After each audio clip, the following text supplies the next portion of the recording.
Welcome to the State of Cybersecurity Industry panel series. We are proud to bring together decades of cybersecurity experience from world-class experts, executives, and strategic advisors.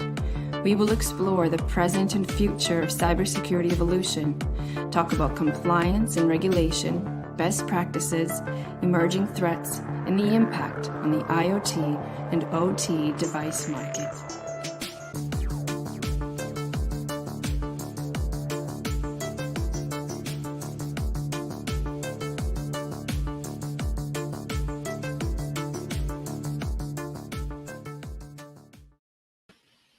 Good morning, good afternoon, good evening. I'm Evgeny, and I will be the moderator for episode 2 of the State of Cybersecurity panel brought to you by Cybersecurity.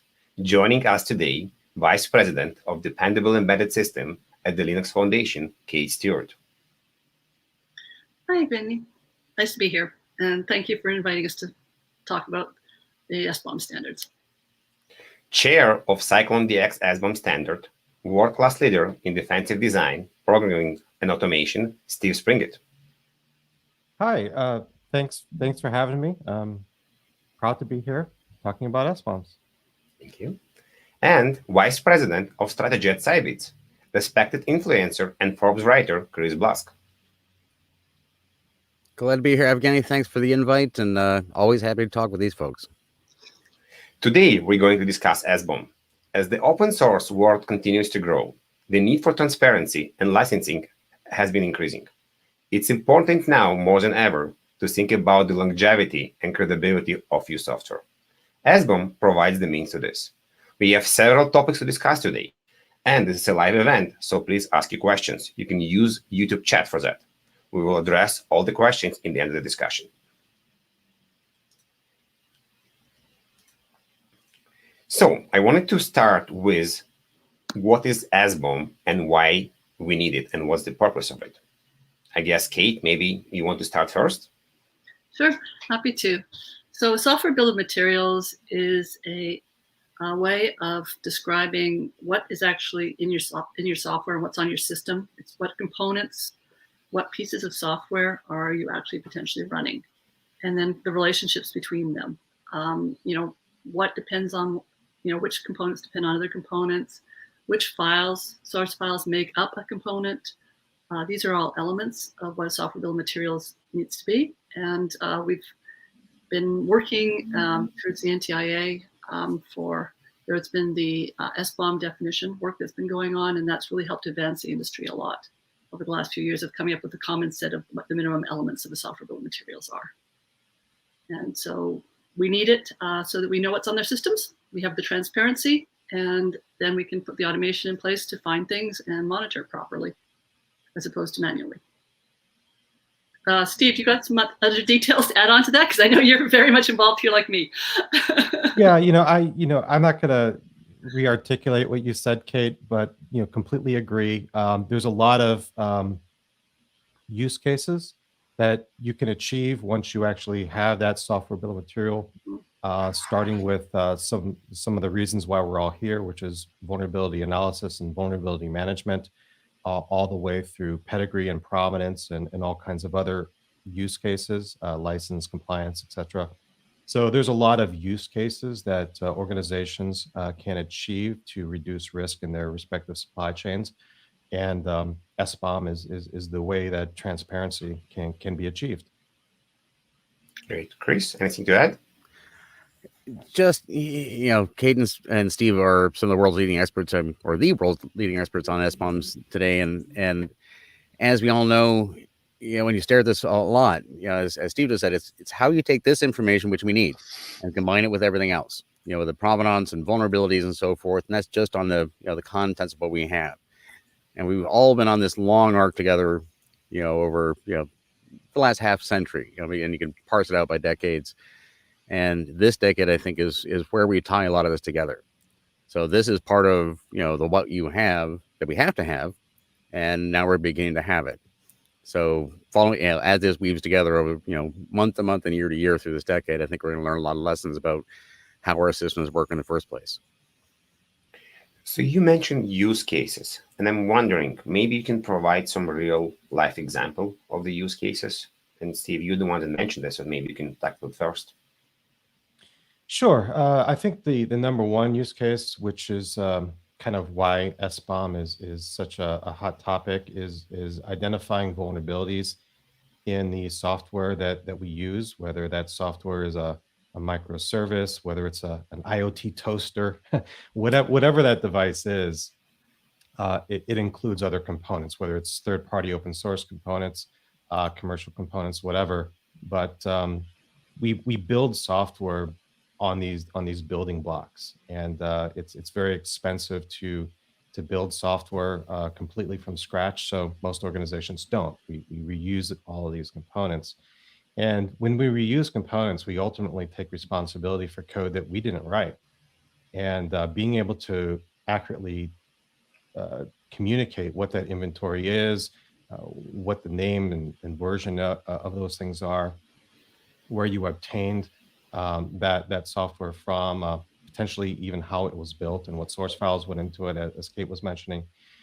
These all kind of allow you to perform different types of analysis, vulnerability analysis being one of those, pedigree and provenance, so being able to know if I've made modifications to that component, what those modifications were and who made them, when and why, where I obtained that information from, which is also important.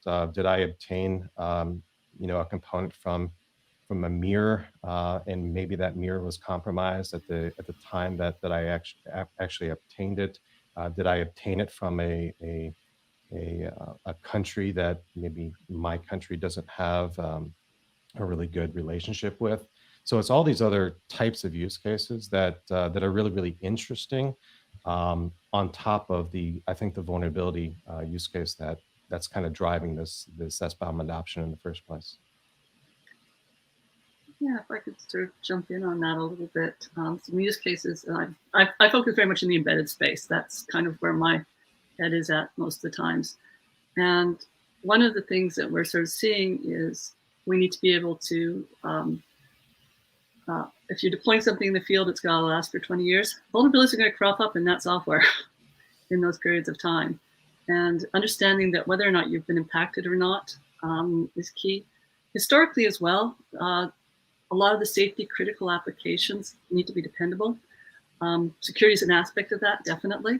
And but you need to know exactly the details of what you're running on your system to do the analysis for safety. And so being able to be explicit about that, it had to be done before, but with the scale of everything that's been happening with open source, 80 to 90% of components and the software is coming in from open source these days. Whereas before it used to be more proprietary, it was more under control. But the pace of innovation is meaning we're bringing more and more open source in, and being able to track that automatically and quite frankly have it seamlessly happening behind the scenes is where we need to go. An SBOM should just be, every time you make a build, you should just have an SBOM. And that should be the authoritative source. And we should be able to use that in policies to decide whether or not,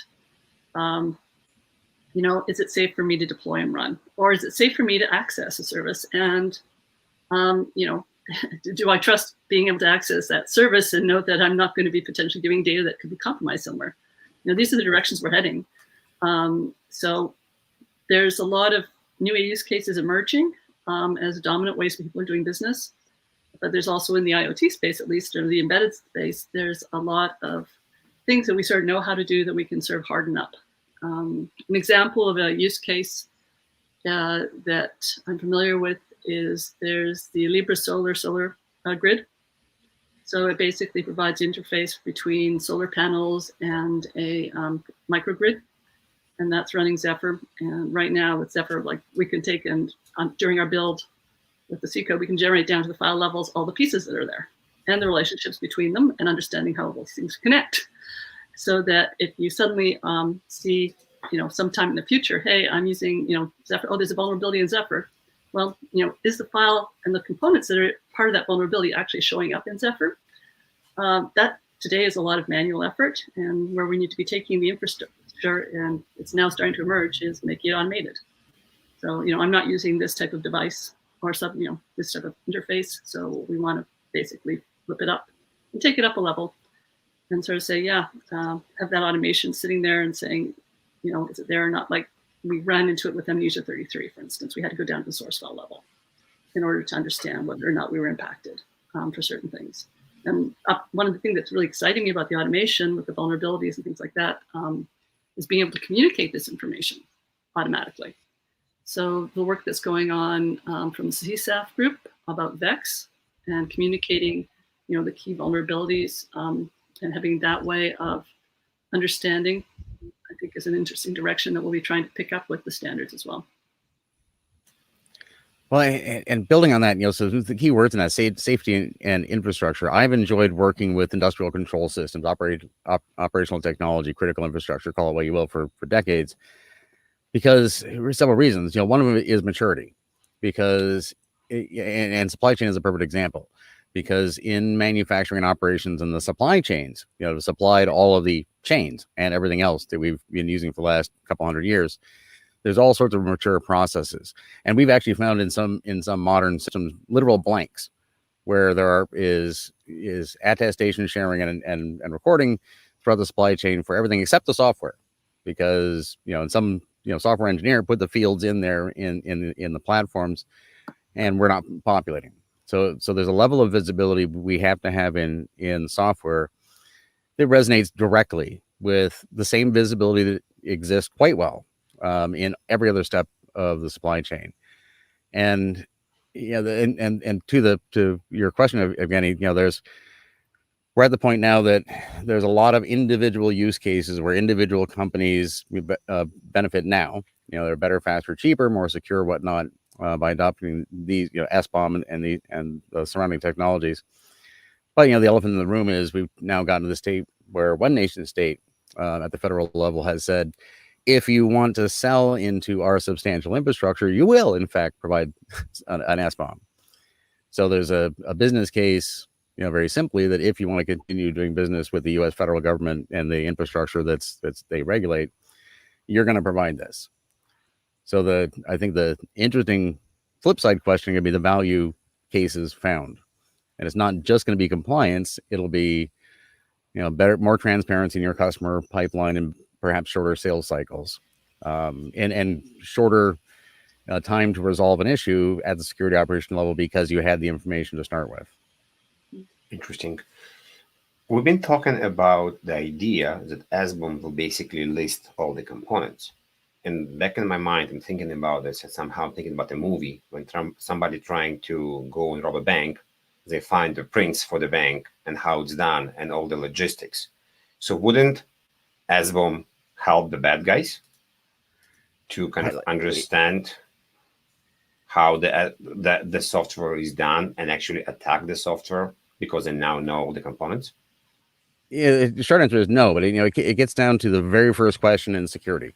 You know, if we start writing this down at all, doesn't that mean that all of our enemies have all the information all the time? Maybe before, not even just as soon as we write it down, but maybe even beforehand. And you know, every security person knows the answer to all such questions is it depends. You know, and as we get into the specifics here, if you have software that is highly proprietary, you don't want, or you know, vulnerable, and you don't want the bad guys or your competitors to get it, and you create a software bill of materials and put it on your website and print out copies and fax them to everybody, then yes, then maybe everybody gets a copy of it. You know, if you're in that same case, you really don't want to share your SBOM beyond certain bounds, then you should be able to do that using, you know, existing business technologies, processes, and available technologies. You know, the reality is, as we look at each step that we're looking to enhance or replicate with the cyber means, we find that businesses have this information already, or sharing it already. In most cases, their mechanisms for protecting that aren't perhaps not adequate or fit for purposes, and in perhaps every case, not as secure as they thought they were. So it may force the provider to have a better libraries, better version, better programming skills to not include potentially vulnerable libraries. Better understanding of their own processes. You know, do we know, are we running around in circles, redoing the same things? Do we know whether we're doing it or not? In the software development pipeline, for example, are we defining our exchanges of information with our business partners, and are we tracking execution of that or not? There are some organizations that have had to be transparent with the U.S. federal government for well over a decade. And for those organizations that have had to produce a bill of material for quite a while, it's been really interesting because you do, I mean, once you are transparent, it kind of forces you to adopt best practices, right? Updating your dependencies and making sure you take a risk-based approach to fixing or mitigating some of the risk in some of these third-party components. I've always viewed transparency as a radius.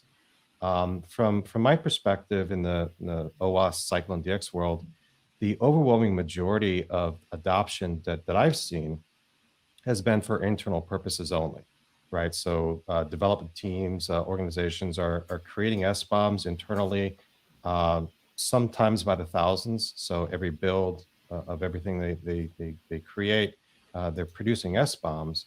And it might be for internal software, and they really have no intention of sharing that out. And for those organizations, they're going to be much better equipped to be able to share that out if and when that's necessary. But I've always viewed it as a radius, right? You want to start internally, be open and honest with yourself as an organization first about what actually the risk is. And then as the need kind of arises, you can increase that radius of transparency out to your maybe some strategic business partners, other business units, and then eventually your customers.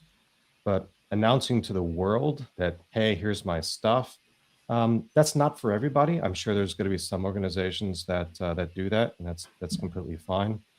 But I think the overwhelming majority will probably have some kind of contractual language around their SBOMs.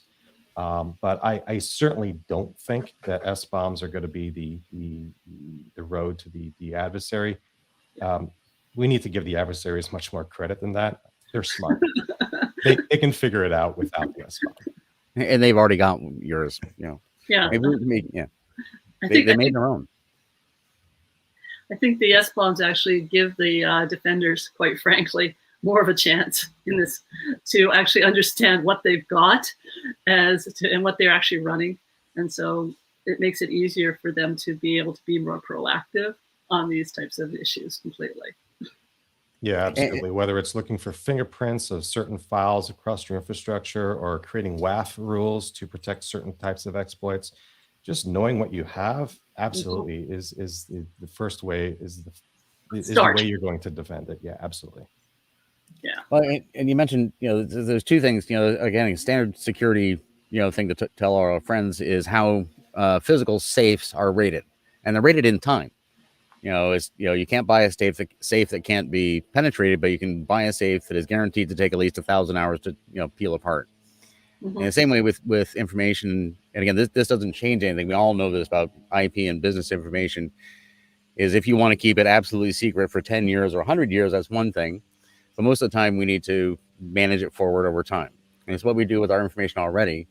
So these processes like creating SBOMs, you know, we're just, you know, this year and next year, we'll see a lot of SBOM creation for internal purposes, as Steve said. You know, more and more organizations have been maturing their CI/CD processes, their software development, and they're going to be saving attestations and views at points because those match business process. We've been talking a lot about the developer. I'm wondering, would SBOM helping more the developer or the buyer of the software? Both. Both. Right. It's a short answer. So let's take the buyer part. If I want to buy a software, how does it help me? It makes transparent your risk in certain elements that you've got, so you know exactly what you are buying, and you can also understand as well what you're buying may depend on. So again, you can make a risk assessment and have that transparency. And then, quite frankly, if you're in the middle of the supply chain and bundling it and reselling it, then you've got the information that you weren't responsible for to be able to pull in and move forward for other people. So it's a very useful tool for doing your risk analysis and having policies to decide whether or not you're going to accept certain things. Like, your legal team may have, say, certain policies of, we can't bring any software in from, under certain criteria, under a specific license, like, and especially like, you want to bundle it with someone else, or, hey, you can't bring this component in because we know there's a big set of risks associated with it that we really don't want. There's better solutions out there. So it makes it easier to have these policies there and have a cross-check against the policies. And once we can share these SBOMs in a way that everyone trusts, sort of like some of the stuff that's going on with DBOM, then we can also, the automation can happen as well. And so that these funnels in corporations, when they're bringing pieces in from open source, from other vendors, policies can be standardized and checked against them. And, when it's coming from another vendor, that other vendor probably got some open source in there, and you want to make sure that that whole thing traces through too. So these things, from a buyer's perspective, it's a way of reducing risk. Well, I like the SOC example, right? So red team, blue team, whether it's a test or an actual attack, you need to know, who you are, what that means to how you build an operation, what you have, what it's doing, and what's going on in the world around you. And that's what all the situation awareness is. So you get down to the hard moments, like in a SOC when a lot of stuff's going on, having better visibility into what the contents of your software is, help. It can reduce the amount of time it takes to make decisions and respond to things. And Kate, thanks for the plug for DBOM, because I think that, and it's well put, whatever the systems are that we put in place so that someone can deliver an SBOM to somebody in a security operations center in a way that they can use it operationally, I think limits a lot of red team capabilities. We have defenders with too little information that is too easily faked. If I'm an attacker and you're anything but the best people in the security operations center, the best company, you shouldn't believe anything you think because I can fake almost all of it. But the systems, SBOMs themselves, and the systems that are evolving to put those in place, to put those in people's hands, allow people in the SOC to save a lot of cycles, save a lot of time, and have much more clarity, to have clarity at all into what they were dealing with. The SOC example is actually really interesting because we're starting to, it's certainly not commonplace, but we're starting to see some innovation in behavioral analysis right now, and using SBOM is kind of like a baseline. So this is the baseline of components that should be in this thing that's running. This is the baseline of services that this thing actually communicates to the outside world with. And if you deviate from that baseline, that's an anomaly. Should I investigate that? Maybe. So there's some really interesting behaviors that you can start to achieve in a SOC type of environment. It's really fascinating. Thank you. I just want to remind everyone it's a live event, so please ask your questions in the YouTube chat. We definitely want to answer them. We're here for you. We mentioned multiple times about SBOM, but I don't think we spoke exactly what kind of information we have in the SBOM. So can you elaborate a bit more? What do you actually put there? Yeah, so I like to use component inventory as the prime example of what should be in there. Like, what is it? What version is it? Who made it? Where did you obtain it from? Was it modified in any way from the original thing? Maybe you backported some fixes or whatever. It's that kind of information that allows us to, and file hashes and licensing. Yeah, licensing. But there's so much information that can be put in an SBOM. It really depends on the use cases that you want to achieve, right? If you're more interested in licensing use cases, well, you're going to include the licensing and the observed licensing and declared licensing and all that sort of thing in your SBOM. If you're more interested in some of these other more security use cases, then there's a bunch of fields that you can use for that. But I don't think it's the information in an SBOM, I think, is the minimum required, for example, that NTIA created. was, in my opinion, not broad enough. I would have rather had some more advanced fields in there to perform some different types of security analysis that I see. But it really depends on what the use cases. I like to see the field or the use cases actually drive the fields. Mm-hmm.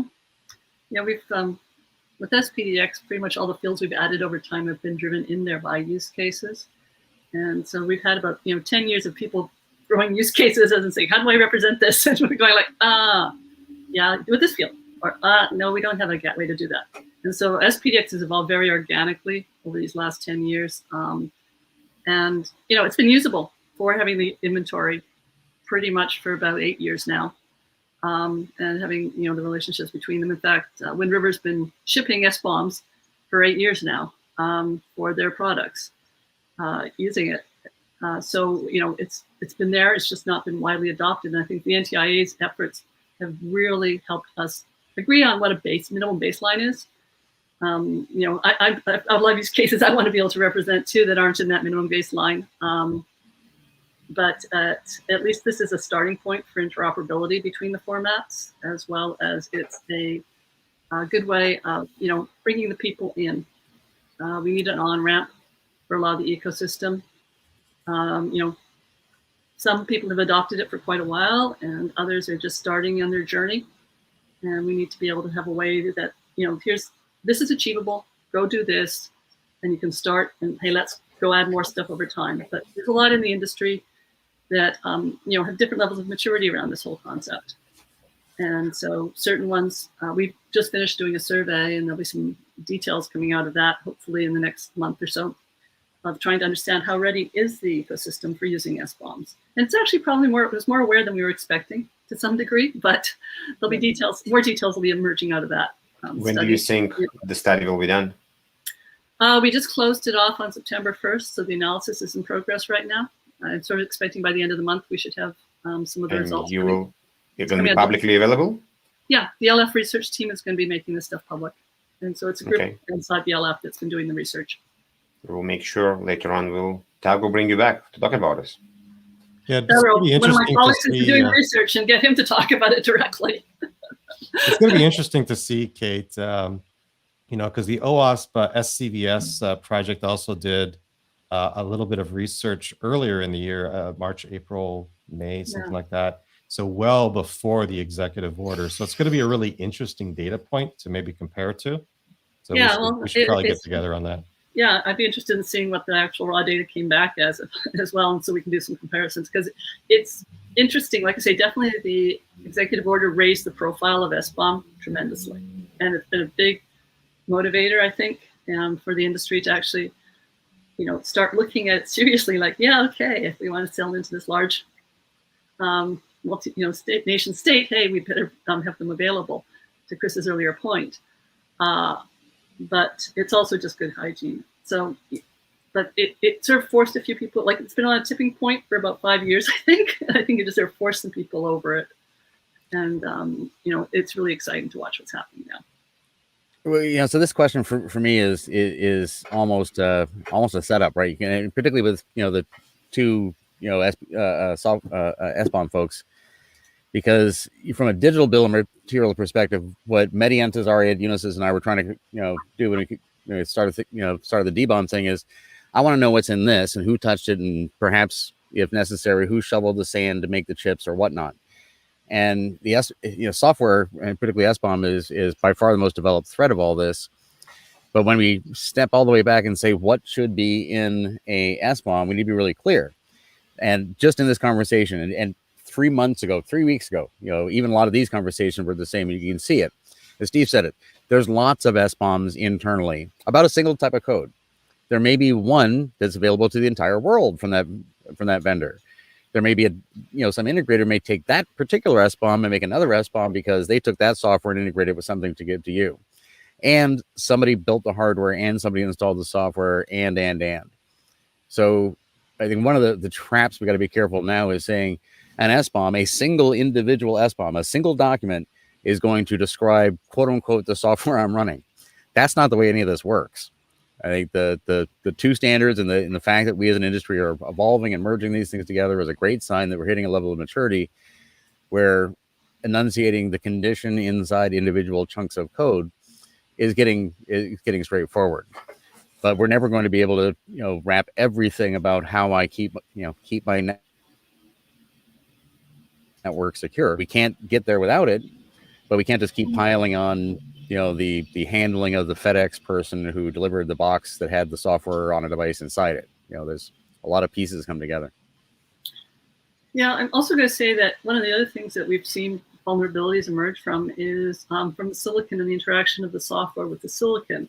So knowing exactly which versions of the silicon have been put into which versions of a board image, and the software running on top of that, and being able to track all of that level is really going to be needed in the high assurance cases. And so I'm seeing a lot of it's quite deep as well.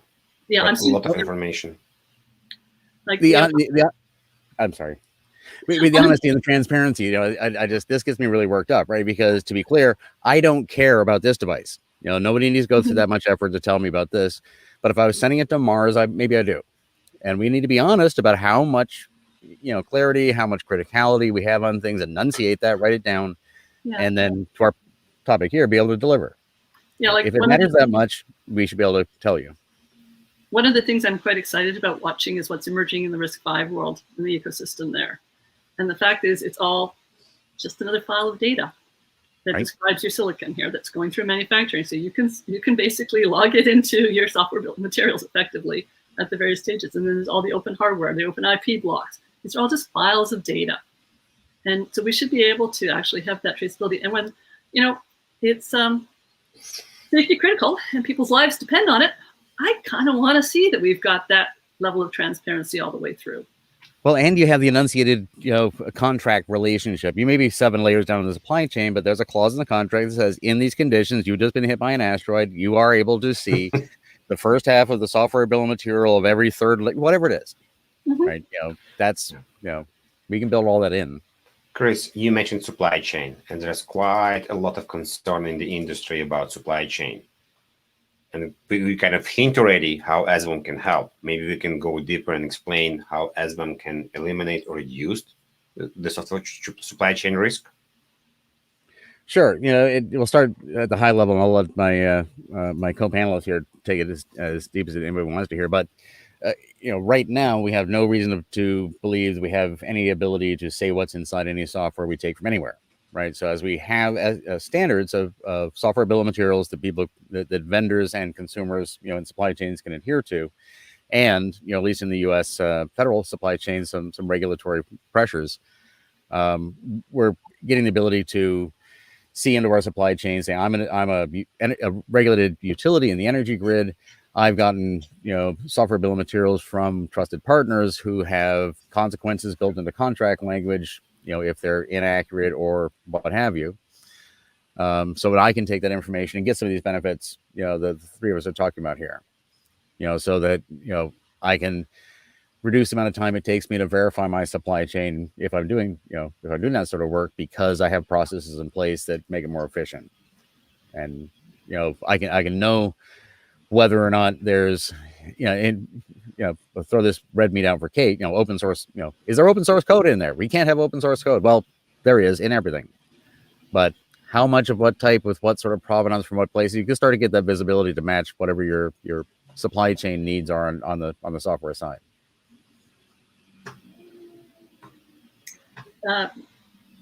Yes. I'm sorry, this is a single word answer here.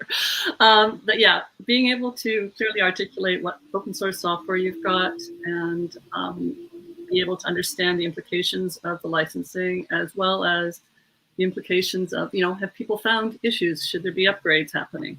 And, linking yourselves into the National Vulnerability Database for a specific component and say, hey, I'm running this project. Oh, hey, this version coming out of this Debian repo, we know it's vulnerable, and I've gotten it from an embedded distro, and so I'm, I need to track all the way back. These things are real right now, and people are needing to use this type of capability. So the fact that we're making it easier for people is a big +1.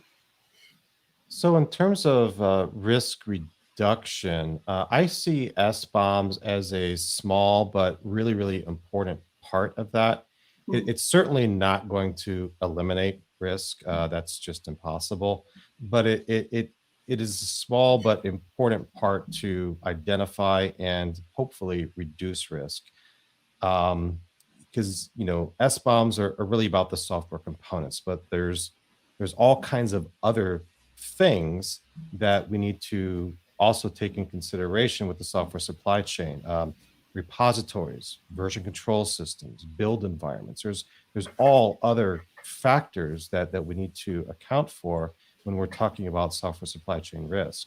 And efforts like the OWASP Software Component Verification Standard, or SCVS, SALSA, and some of these other efforts as well are trying to frame the much larger picture. And speaking from OWASP SCVS, SBOM is actually a level 1 foundational requirement of SCVS. It's an important part of the identifying and reducing risk to the supply chain, but SBOM by itself isn't a magic bullet. There's no magic? Oh my God. Abracadabra. You're secure. Shattered now. Helping people to generate SBOM. Maybe you can tell about some open source tools or even not open source tools that can help people to start the journey. Yeah, so there's a lot of open source and proprietary tools that can help you generate SBOMs. And there's really no one way to do it. My personal preference is to put that as close to the build lifecycle as possible. Integrating with the build system with the package managers is usually going to yield the best results. However, that comes at a cost, right? And the cost is it takes time. If you've got tens of thousands of builds in your environment, well, visiting tens of thousands of builds and making that configuration is going to take a while. So you might want to target the software factories themselves, right? The GitHub Actions, the Azure DevOps, etc. So you can also produce them at a software factory level, also within your build, but you may not necessarily have to touch every single build configuration itself. And that's really going to allow you to really scale up the amount of projects that you can create SBOMs for. So if you wanted to start with 1 or 2 projects, you could very easily scale that to 1,000 or more. It's not overly difficult, but there's other ways to generate SBOMs as well outside of like build. You can analyze binaries, looking for evidence of certain components.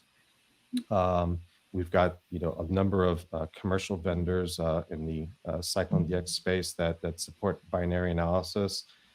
You can look at mobile devices, right? You can look at what's actually running on a given phone or tablet at a given point in time to identify what software is actually being loaded, as well as what services that software actually communicates with. And there's vendors doing that today. Even IASP and RAS vendors that are looking at running applications in their environment. They can actually dynamically generate SBOMs just by observing an application at runtime. So there's a lot of really interesting ways that you can create SBOMs, but my personal preference is really developer focused, right? Really pushing that closer and closer to the build itself. Yeah, as part of the NTIA and efforts, we basically developed a taxonomy of tooling. And we looked at things effectively, after a lot of debate, what was happening before you do a build, during a build, and then after a build. Your source analysis, your analysis of your binaries, and your doing that type of analysis. And generally the feeling is that the source of truth is going to be during the build, because there's information that will disappear after the build. And the sources before, you may or may not be including them in your image, so it's relevant. So to the extent that you can actually have a full picture of what made it into your image, and then what components, but also, taking it down on an additional level too, it's the files in some cases. But there's trade-offs on these things if you're doing it on every build. There's, what are you saving? What are you storing? Is it relevant? Is it not? These are the areas we'll be exploring, putting policies in place and to make it efficient for everyone. I think you'll be seeing more of that type of discussion happening in the next year. So, as people are creating these things and then as they are sharing them through the supply chain, how do we do this efficiently and how do we do it effectively? So these are the areas that I can sort of see that. There's open source tools available for both formats right now. There's a wide range, and help is welcome in both ecosystems. It is both projects are volunteer based and who are basically sort of working through from the open source tooling generally. Although there are some commercial companies that are backing and providing time for people to work on these things too. But most of these open source projects do tend to have some sort of governance in place and some sort of volunteer community support behind it. Like I know I've been watching sort of I've followed SPDX and working out through I think 4 job transitions at this point now, and have stuck with the project as have some of the others in the SPDX community, and we've been slowly and surely realizing that the tooling is what makes it easy for people to adopt, and getting us to the stage where we can have tooling in libraries for letting people write other tools. And making it easy for that is, something that we are always welcoming volunteers to come and help us refine and improve. I think Steve has the same comments there than I do. Volunteers are definitely welcome on the open source portions of this because that helps to really enable other commercials. Because once the open source pieces are there and everyone's agreeing on some sort of common basis, then it provides a way for people to put more information and differentiate and innovate on top of further, which helps drive the technology and puts us in a good virtuous circle. My middle name is pull request or welcome. But yeah, there are a number of really great tools. I was talking with the CTO of an IS vendor, I don't know, about a month ago or so. And it kind of speaks to, the ease of adoption that Kate was referencing. But this particular vendor was able to create an implementation for their SaaS product. It's a security product that they have, an IS SaaS product. He was able to add Cyclone DX support while on a conference call in under an hour, right? It's not hard. So there's a lot of really great tooling available. I actively encourage everyone to seek it out and to experiment. And if something doesn't meet your requirements, and it is open source, pull requests are welcome. And as Kate and Steve both said, volunteers are very welcome. And not only that, but and since I'm not part of either project officially, I can say this: they both have punch and pie. So if you volunteer, you get punch and pie. But so Kate had a particularly cogent answer to one of the questions recently. I think it applies here as well. The answer is yes. Right. So if you are developing software, then everything they both said, Steve had said a lot about, if you know what CI/CD is, then yeah, you should capture a lot of that information, use some of these tools to, make SBOMs that suck less, or perhaps not at all. And if you're consuming them, if you're an operator and you're consuming SBOMs from other people, other vendors, unknown vendors, even trusted vendors, you might, want to avail yourself of some binary analysis tool to see if the SBOM it creates matches the one that you got. If you're a software vendor, you might want to use those same tools on your own code to see if the SBOM you just created matches what what these tools think is in there. So, there's a number of ways to get to having an SBOM, and so do those, and then start comparing them and using them. That's the next level stuff where all the value and all this starts to emerge very quickly. And punch and pie. Don't forget I said that. If you had a crystal ball, where do you think SBOM will be in 5 years? Just happening. It'll be behind the scenes, and it's, like every time you hit a compile or, a packaging system, it's just happening and generated automatically. That's what it's going to be.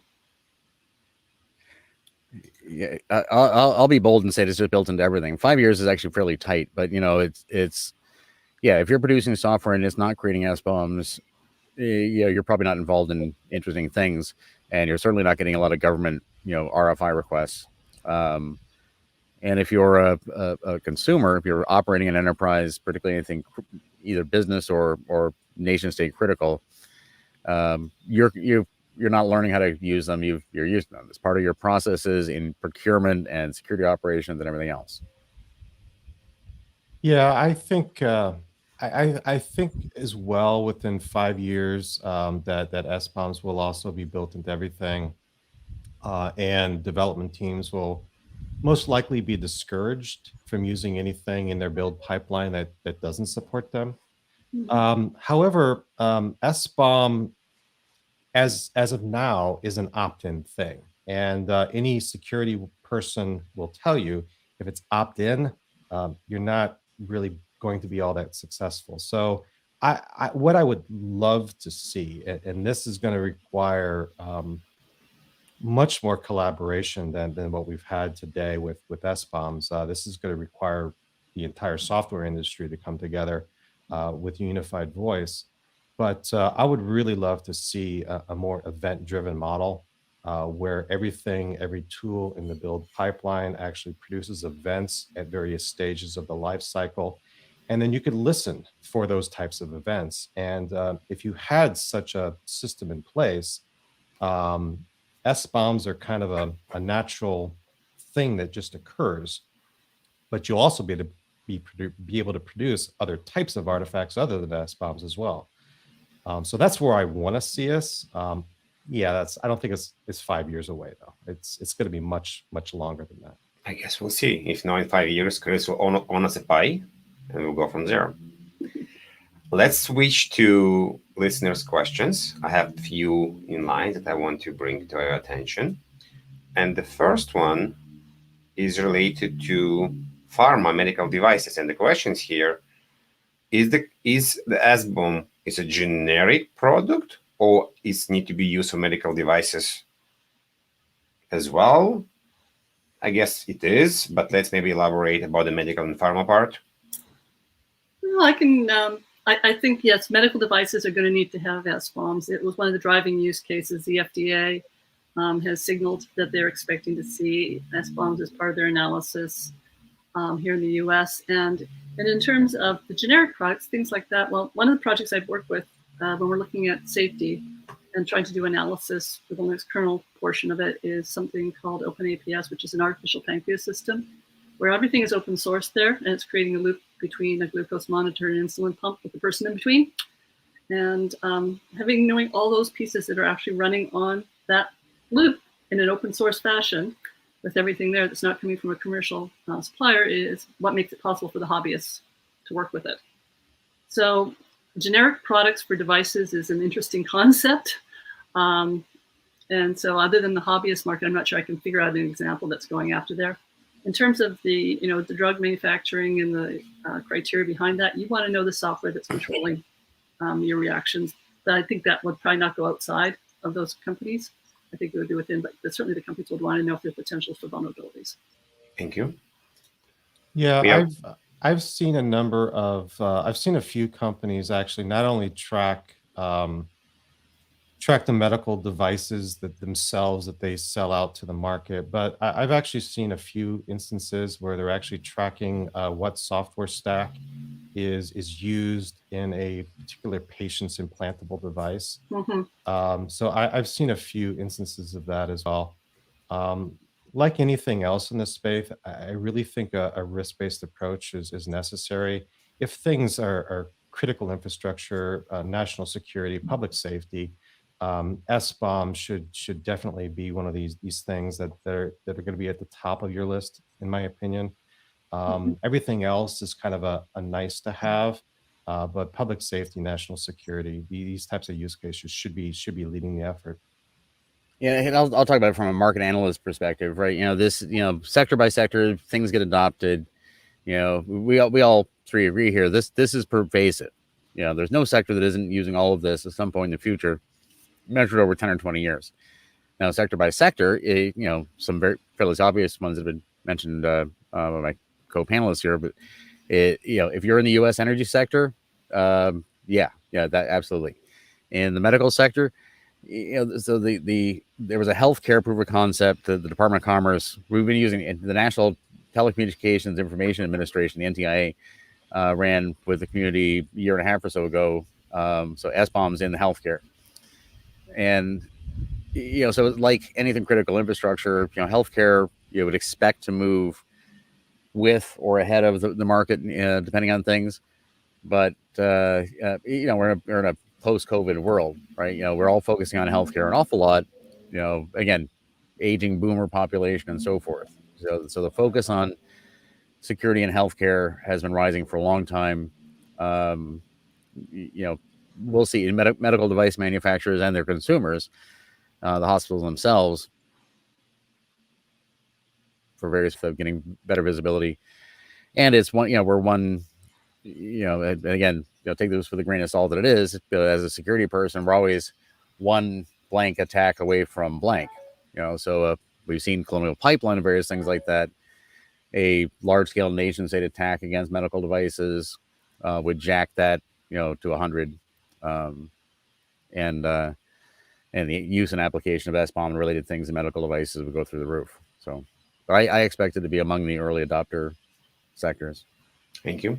We have a question from Duncan, and he's asking about the volume of SBOM being created. And I guess he wants to know, are we really in the beginning of the journey, or is there already a lot of SBOM that were created already? I'll get a short answer on that one. We're at the beginning of the journey. So we see some large entities that may have gathered 300 from external sources. But as Steve said, internally, you're talking large numbers of SBOMs for individual software platforms you develop for internal purposes. But yeah, we're at that stage where they are moving. They're in 3 figures for large organizations sharing between each other themselves, and 4 figures or more internally in some cases. I think we'll have a better feel for it after we get the survey results analyzed in terms of how many are really out there. And some of the preliminary stuff I was sort of talking with someone about is there seems to be a lot of companies sort of experimenting with one segment, and then, but fully adopted throughout their entire ecosystem, they're not there. So I think there's we've got some interesting mixes coming in, and it also depends to a large extent on the company size and where they are in the supply chain. Basically where they are. One of the examples I know is for the last several years, there's some Japanese automobile manufacturers that have been working with SBOMs internally and have been expecting them from their suppliers, their tier 1 and tier 2s. And they were actually the driving force to say that, hey, no, SPDX, this part of SPDX is too heavy. We just want this subset, which lined up quite nicely with the discussions going on in NTIA at the same time, and said, what is the minimum we need to give you? Here, fill this in a spreadsheet so that we can import it in our system. So, in some of the automobile sectors already, they've been fairly predominant. You can also see earlier this summer, Jonas Ullberg from Scania, which is a Volkswagen group, basically they standardized on what they were expecting for their procurement and sort of said, hey, we're expecting this standard to be followed for, your handling of it, and this standard to be followed for your SBOM.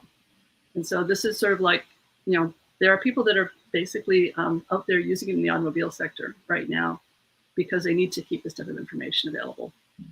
And I think we'll see more and more cases like that happen. The proof of concepts that are going on in the energy sector right now, that are going on in the healthcare sector, I think there's desire to see some of them going on in finance. That'll also help, populate base practices that everyone can really agree on. But there's a lot of instances out there happening organically right now, and have been, especially on the embedded side. I think there's a lot of interesting nuance between like what projects would actually benefit from having an SBOM and which ones may not. So for example, the OpenJDK, for example, they're in the process of producing them. And there's some other really large like library type things that are SDK type projects that are also in the process of adopting them, which is great. But then you look at like individual libraries and like Maven Central or NPM, and does it really make sense to have SBOMs for these? Probably not. Your dependency graph, the reality is that when you reuse these components into your own application, your dependency graph isn't fully resolved until your build lifecycle. So even if that third-party component depended on some other stuff, you may or may not even have that other stuff, or that other stuff might have different versions. So there's a lot less value in having SBOMs for those types of projects, and there's other sort of projects that having an SBOM is much more valuable. Yeah, when companies are maintaining a software product lines, where they're basically tracking things over time, deploying things over time, and like printers and other devices that are being distributed widely in the tens of thousands, millions type of deal, you need to be able to have that level of knowledge about what's happening and be able to keep that going, to keep it maintainable. And the SBOMs will help in those directions. And you're having to generate them for yourself from the open source components. That's what you might do. On the other hand, if there's something that's pulling a whole bunch of things together, as Steve says, there's certain projects that make sense to do, and there's certain places that make sense, and there's other places that it may, since you have access to the source and you're doing the build and integration yourself, you just may want to just generate it at the point in time you've done it, so you know exactly what you've got. But taking it back to the source level is key. We have a question from Vivek about SPDX and SBOM. Yeah, SPDX has been around as a de facto standard for about several years, and then a couple of years ago we decided to take it through an international review through ISO, and it is now an international standard. And so you can download it. Basically it's up there on ISO's site, and so it's benefited from having that wider review from the international side. And pretty much what's been there is what also has been there for the NTIA effort. So it's now available there, and it's continuing to evolve, though. SPDX continues to evolve. We're looking at other use cases being added to it, and people are definitely welcome to come join us. Everything's done in the open, and the contents are available. Thank you. We have time for another question, I think. So this is a question from Jeff, more about contract language, and there's any good usable language you guys saw in the past, or maybe you can find it.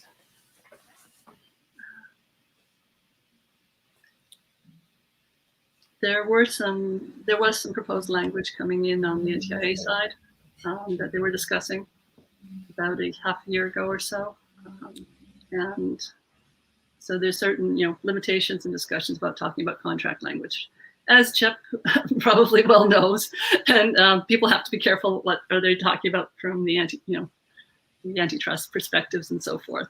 But there, people are starting to use express standards. I point Jeff at what Jonas has made public on LinkedIn on some of these topics. I've seen that, but I think there's others that have shown up in various places. The one that I was familiar with was the Edison Institute, I think, had some model contract language. That was really the only one that I've seen lately. Has there been any other progress in this space? Do we know? It's a question of which forms of the discussion can happen in to avoid the antitrust issues. And so, people can publish things. It's a question of how can people rally around to get a community norm. I know that there's, desires in the open chain community to discuss it, but there's the antitrust issues as well there. And so there's, reference examples that are floating around in the internet. And I think there was some in the finance sector that were made visible about, the procurement language that someone shared. So I'm seeing individual pieces being shared here and there, but we need a forum for having those discussions that isn't going to run into international issues. I'll give a very practical answer. If you're watching this, then odds are that your contract language in this topic is terrible, because I've seen a lot of it, and this may be good or bad for you. It may be that you have no obligation that in reality, based on the business relationship you're in, you should, or vice versa. So and I don't think, as Steve and Kate mentioned, there are efforts to make good examples of that, but I don't think we really get there until we do some of the end-to-end exercises, and systems over the next couple of years, where rational needs that under these circumstances I can reach back across an entire supply chain and get a piece of information because the responsibilities have been enunciated well along the way. So today, if anybody sees, actually has what they think is good software, supply chain contract language laying around, I would love to see it. Other than the efforts and examples right now, which face challenges because this is not business partners and their lawyers trying to write it down. This is industry experts and governments trying to avoid offending anyone by developing standards. But in the reality of the actual business world supply chains, I don't have enough popcorn because this is going to work itself out one way or another, and it'll be interesting to see how that goes. Thank you. We don't have time to more questions, but if you do have questions, you're more welcome to email us the questions. So thank you for joining us today for the episode 2 of State of Cybersecurity Industry Panel, and also for our amazing panelists for this discussion. Please remember to subscribe to our YouTube channel and stay up to date with all the future events. Thank you again for joining us. My name is Evgeny, and have a great and awesome day. Cheers. Thank you. Thanks, folks.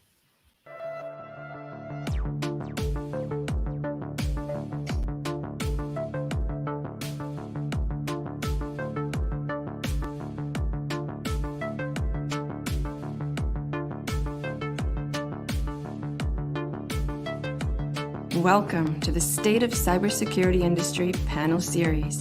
We are proud to bring together decades of cybersecurity experience from world-class experts, executives, and strategic advisors. We will explore the present and future of cybersecurity evolution, talk about compliance and regulation, best practices, emerging threats, and the impact on the IoT and OT device market.